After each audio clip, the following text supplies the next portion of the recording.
What's up mga master? So ngayon, ito yung latest update dito sa pina-repair natin na nabalik or nabasag itong forearm. So ngayon mga master, pinapalitan na natin yung forearm niya. So ito na yung ano niya, kahoy. So yan, parehas lang kahoy yan. So Malaysian Red Lawan. So yan yung tako niya. Yan. So dito tayo nagpalit ng materials. Yung pa rin yung handle niya kasi wala namang baluktot eh. So, walang problema. Pwede pa binalik. Pero kung malaki ang baluktot nito, so, obligado magpapalit din tayo. So, ngayon, okay na. Ikakabit na lang natin dito mga master yung leader na kung ano yung nakalagay dati. So, gusto na lang din na mayari, ipabalik na lang. So, ngayon, babalik na natin mga master. So,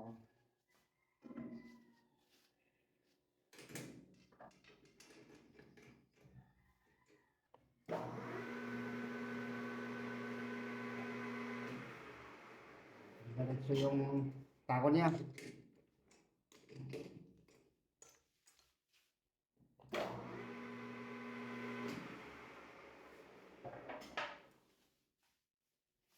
So ito yung nakakabit dati. Yan yung 97 yung number. So yan yung leader niya. Palitin na rin sana talaga yan pero siyempre yun yung utos niya eh. So ibabalik na lang natin. Yan yung luma. May mga tama-tama na rin master. Pero yan yung request na mayari. Balik. Kasi ano nga, may sentimental value sa kanya.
Yan. So yan. Lapat na mga master. So ganito tayo mag kaltas sa parte na yan. Kailangan papatamaan mo lang nitong talim na carbide natin. So shoutout nga pala sa sa gustong makita yung pagkabit ng kanto na yan or yung sa leader kay Sir Aragon. Yan, ganyan lang guhit natin sir para dito sa leader. So, importante kasi yan na yan, makukuha mo yung tamang sukat sa parte na yan. Kasi nung nag-usap tayo, so mahirap ipaliwanag kung hindi mo makita yung ginagawa natin. So ganyan lang pag natin. So kailangan pantay at saka itong parte na to hindi magkakabasag-basag. Okay, so yan lang po sir, yung pagkakaano natin. Napakita ko sa inyo kung paano maglalagay ng para sa leader.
Yan mga master. Yan, lapat na yung parte na yan. So ngayon, gagawin na lang, lilinisan na lang to mga master para kumapit yung rugby.